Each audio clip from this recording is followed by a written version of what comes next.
Hey guys, what's up? It's Finch here. I'm back with more 1v1 gameplay. Once more in the ORAS Omega Ruby Alpha Sapphire 1v1 metagame. This is going to be my week 4 series against OM. First off, before I get into the games, my thought process, my team selection, I just want to say I have the utmost respect for OM as an opponent. This guy is not only a great player, but also a great user, a great contributor, and just a great guy overall. Not only has he been a part of this community, I believe, or the OM community in general, but also he is a member of Pokemon Showdown staff, which is really how I know him, and he's always seems to be a very helpful presence. He seems to help people out, he seems to know the rules and what's going on, and make Pokemon Showdown a better place, and people like this deserve the utmost credit, in my opinion. People who go out of their way to do the thankless job to make videos like these in the games that are played within them possible. So major shout out to him and everyone else who contributes to the community. I just want to say I have the utmost respect to all of you, and I really implore you guys to continue doing what you're doing because it makes people happy, it makes their hobbies possible, and that's amazing, and it's a cause that I care about a lot and contribute to myself. With that little introduction out of the way, I gotta beat his ass here because I lost last week, so we gotta put that in the rear view and we gotta move forward. I want to go from 2-1 to 3-1 this week. My team's got a close week. We're right in the thick of things standing-wise, and I am pumped up. And I never thought I'd be this pumped up for a game that's probably going to last like 3 turns apiece, but nah, I'm feeling it. I'm feeling real good here. Last week, I got thumped. Not only did I lose, I lost in 3 straight games. It was not good. You can go ahead and go back from last week and check out that video if you'd like. But personally, nah, I'm done. No more losing. I told my team, all right, give me the dragons, it's time. So my mans, they gave me Kieran Black, and you already know what Finch is going to know. I'm kidding. So 1v1 is actually kind of a low-key diverse metagame in the sense that I've been mostly using all-out offensive attackers that can try and simplify it for me, as I'm pretty new to the format, and I don't know how to cover a wide array of matchups. So clicking a Pokemon that I think has the strongest chance of beating another Pokemon offensively is about as simplified as 1v1 can get, and I could live with that. Right? But can I live with it if all of a sudden games start going from 1 or 2 turns simplified to, okay, what if this Clefable has this move or that move? What if this Altaria is Cotton Guard, or what if it's Dragon Dance? Wide array of sets. What if this Dragonite is Habanberry instead of Choice Scarf, and then all of a sudden it could beat me?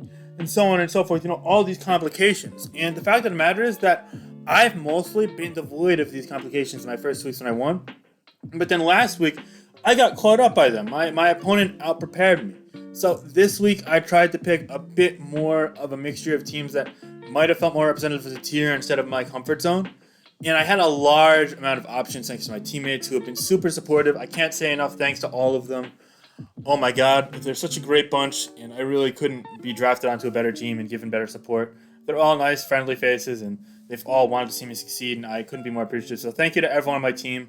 But yeah, no, so right off the bat, we're getting into game 1. I got a bit more of a baller offensive squad here, but there's some chance for finesse with Altaria if I were to bring that. But I'm looking at his team, and he's like, oh, Metagross, this ain't good. But little did he know, I brought Balloon Heatran, and in 1v1, Metagross always runs Earthquake, it never runs Hammer-On. And Heatran is normally choiced, so right off the bat, I'm like, okay. So, Altaria needs to hit me and run Earthquake to be able to beat Heatran. The Metagross is always losing the Scarf trend, but he might think I'm Specs, which is the most common set, in my opinion. The one I've seen it the most. Okay. My frame of reference is watching through a lot of games from this year's 1v1 PL and then some prior tournaments from last year's circuit all over replays. I don't actually have a ton of 1v1 experience, but I've seen Spectran the most. But so I'm running Balloons. I'm like, okay. I'm thinking the only thing that he really has that could beat my Heatran consistently would normally be Metagross and Hoopa, but on this team is probably just Hoopa because of my Air Balloon.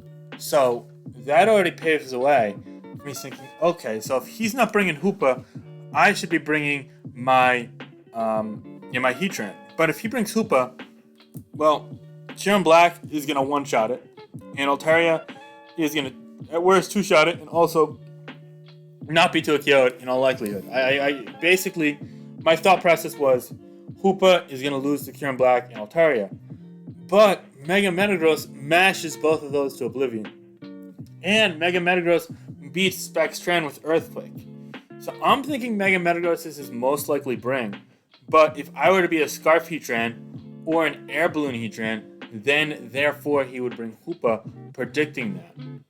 But he could also think, okay, maybe Finch is going to predict me to predict him, meaning he's going to predict me to have a Pokemon that can beat Mega Metagross. So I'd run either Air Balloon or more like the Scarf on my Heatran, which would make sense. So therefore, I would bring Heatran trying to catch the Metagross, and he would bring Hoopa. But then what if I predicted that and brought Kieran Black and Altaria? You see the loop in logic in that I could predict him to predict me, but he could predict me to predict him to predict me. And now all of a sudden, we're not playing 1D chess or 2D chess or 3D chess. We're playing like 7 or 8 dimension chess. And it's like a huge mindfuck. So I'm like, you know what? I'm not going to do this game 1 because my timer's going down like 30 or 40 seconds. I'm already like, all these dimensions, someone send help. Then I'm like, it's just a 1v1 game. It's fine. I think he's going to bring Metagross. I don't think he thinks I'm going to be Balloon. I don't know how much credit he gives me as a builder. I'm going to bring Heatran. He gave me credit. He saw through the Heatran. He brought Hoopa. That does give me some odds, though. I have 2 chances to score a critical hit on him because he's not Scarf. Don't get the crit or drop with Flash Cannon. Drop put it down to 2. So now I need a crit over to eat. Unfortunately, I don't get it, so he gets the much-deserved Game 1 win. That's fine. Look, I gave myself the chance for Flash Cannon drop or 2 crits, worst-case scenario, versus winning versus the other 2. That is all fine and well for me. I'll take that any day of the week. But that sort of existential crisis I had when my timer was at anywhere from 300 to 240 seconds kind of outlines why I'm not all the way there yet in 1v1. And probably some of the more consistent performers in the tournament might be. They might be a bit more confident in their reading through sets and teams. And there's definitely a lot of strategy to it, and I'm just not all the way there yet. So what I'm trying to do over these series is get more comfortable, because that's how you achieve better records. So as the set goes on, you'll notice I feel a bit more comfortable in my decisions, and I think that reflects a bit more. Now, here we have me using a Mega Aggron on one of my Pokemon, and that just made me a little uncomfortable because I wasn't sure what the hell Landorus T did. I've seen it twice now. It's not really in the set pace that I have of like sets, and I didn't see it much last year. I only saw it 1 or 2 times last year, so I'm like, okay, damn. But looking at this matchup, I know for a fact that this Jirachi is not beating my Zard. I'm not saying which Zard I am unless I bring it. It's not beating my Aggron because it's fucking Jirachi versus Aggron, and spoiler alert, it doesn't run anything that can do damage to me in all likelihood. So, I'm thinking, if he's probably not going to bring Jirachi, then I probably want to look at my Altaria because that's the one Pokemon that loses to Jirachi. How does that do against the other 2? Well, against Gyarados, it should win the game. They don't run Ice Fang very often, and I'm actually Mega with Giga Impact, so I'm like really confident in that. Against Landorus, I wasn't sure. See, I thought it would be a physical set, so I was thinking maybe it would Stone Edge turn 1, I could Mega Dragon Dance, and then I should be able to get either another Dragon Dance off and kill with Giga Impact, if it's not Sash, or I could 2-KO it. But what if he's Rock Tomb? What if he, crits Edge? What if he's really bulky and he could stomach those hits? So I'm like, okay, I have to be sort of careful in the Landorus T matchup, but I'd have to imagine that looking at his team, this Landorus T has to have some way of deterring opposing fire types. Because I feel like the Gyarados versus Zardex matchup isn't great. Also, Jirachi's dead weight against every fire type. Now, yeah, Gyarados should cover every single Heatran set, but you kind of want to be 2-3 against those Pokemon if you've got something that's such a liability like Jirachi. Maybe that's just me thinking too far into it, though, because you really only need to bring one Pokemon in each matchup. But I don't know. I feel like I've used a lot of Heatran, a lot of Zard, so I was thinking maybe it would be like a Rock Move. I was leaning physical, Landorus T, and I didn't really expect it to be special, but lo and behold, I bring Altaria, I'm like, oh, perfect, okay, so I get the Mega, he's going to try and Stone Edge me probably, and it's cool because it's not going to do neutral then, but then he reveals he specs Sludge Wave, and I'm like, wow, that went downhill very quickly.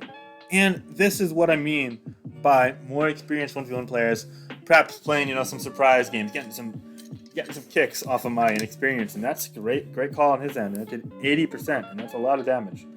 And I get a Dragon Dance off here, but plus 0 gig impact, so Intimidate, it's not going to do enough. You see, only does 81, he's taking it there. Yep, okay. So now, I'm down 0-2. It's like, oh damn. I can't have this happen again. I'm not getting 0-3 for the second week in a row. Nah. So, I'm like, I bet. I'm bringing another Zard. And I'm going to bring another Zard. And I just said the same thing 3 times in a row, and I meant to say completely separate things, but it's fine. The moral of the story is that I'm bringing another Zard. But let me go into the thought process here. I'm Zard X. Zard X does well against Zard Y.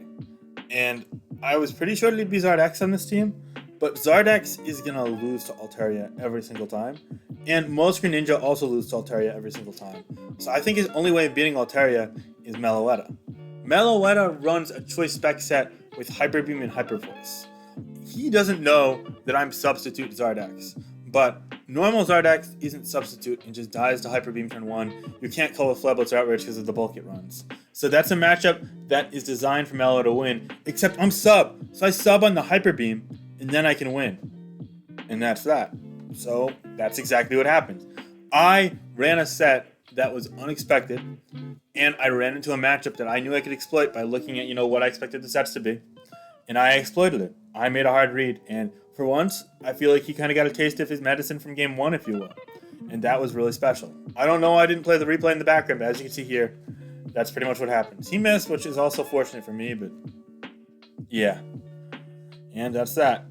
Hyper Beam there. Muster Charge. And that'll do that. So yeah. Good game there.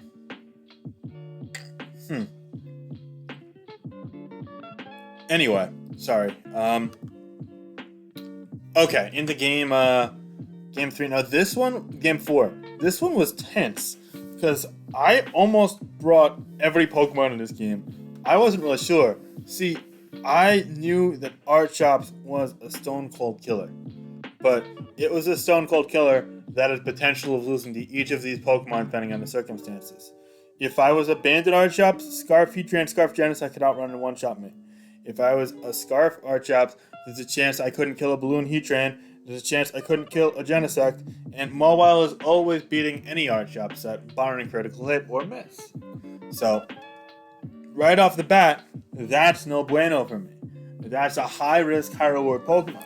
So, I'm like, okay, I'm not going to begin to guess his sets, but I'm going to assume that one of Genesect or Zard or Mawile is probably going to be Scarf. And it's not going to be Mawile because it's a Mega Mawile. I'm thinking one of them's kind of going to be like I'm a Snipe Finch trying to use a Kieran Black or Dragonite kind of set. Like a Scarf Genesect would make a ton of sense against me just because it picks apart those offensive Pokemon with its coverage. So, I kind of thought that he'd be Balloon or Specs Tran and a Scarf Genesect with standard Metal Burst Mega Mawile. So, given that inference, given that blind guess, I didn't like my odds with Archops. I felt it lost to 2 out of 3, and even against the Tran, if it's Balloon, I have got to risk Head Smash and the potential of getting min damage if it has HP, if I'm banded. And if I'm Scarf Archops, then it's just losing. So, I really didn't feel comfortable bringing Archops, but my initial read was to click Archops. But I went back on that. So I'm like, okay, I actually could beat Heatran with this Gardevoir set, but I didn't feel comfortable against either of the other 2 Steel types. So that left me with Zard. Now Zard is complicated because it loses to Heatran hard on this team. Because, spoiler alert, I'm Zard Y. But it toasts the other 2 with Blast Burn, which is a move I've wanted to click in a competitive battle for all these years, going back to my RBY, Fire Red Leaf Green nostalgia days for my 4 fire moves Zard. You already know that's the childhood dream. Nah, that was not why I clicked it, but that's funny. I'm like, I think he's not going to bring Tran because there's a chance it loses to HP Grounder Focus Blast Gardevoir, especially if it's Calm Mind, and there's a chance it loses to Archops regardless of the set. So I'm just going to go ahead and say, hey, I'm going to take a guess here and go with my Zard. Personally, I expected him to use Genesect here, but he actually brought Mawile, which does make sense because it should have beaten 2 out of 3 anyway. And I got the Mega off, and I got the Blast Burn off, and I connected, and the Fuck 12, the Mega Mawile, is dead, and that is that. Good game, my friend. So yeah. Alright, and last, but certainly not least, we have game number 5. And I brought Togekiss. Togekiss. Ah, my favorite Pokemon. See, Togekiss has this ability called Serene Grace, which doubles the chance of secondary effects coming into play. So, therefore, Air Slash, which normally has a 30% chance to flinch, has a 60% chance to flinch. Couple this with another move in Togekiss's arsenal called Thunder Wave, which inflicts paralysis onto the opponent, meaning that you are going to be able to potentially flinch or paralyze the opponent while being quicker due to the paralysis status being inflicted upon them, thus making their speed much lower. This was my strategy. I saw Team Preview. I was like, nah. This is what's going to happen. You're not going to set up on me. You're not going to get anything. You're not even going to land an attack on me. Not one. I'm going to go for Thunder Wave. I'm going to go for Air Slash once. Flinch. I'm going to go for Air Slash twice. Flinch. I'm going to go for Air Slash thrice. Connect. And that is how I will win the series. In conclusion, don't try this at home. Use Togekiss. Have a great day. Like, comment, subscribe, and it was a pleasure playing you, OM. I'm sorry that this had to come out Game 3, but you gotta do what you gotta do. Alright, bye guys. Thanks so much for watching. I'm having a blast in this 1v1 tournament. I hope you guys are enjoying the coverage too. Talk to you later, and have a great week.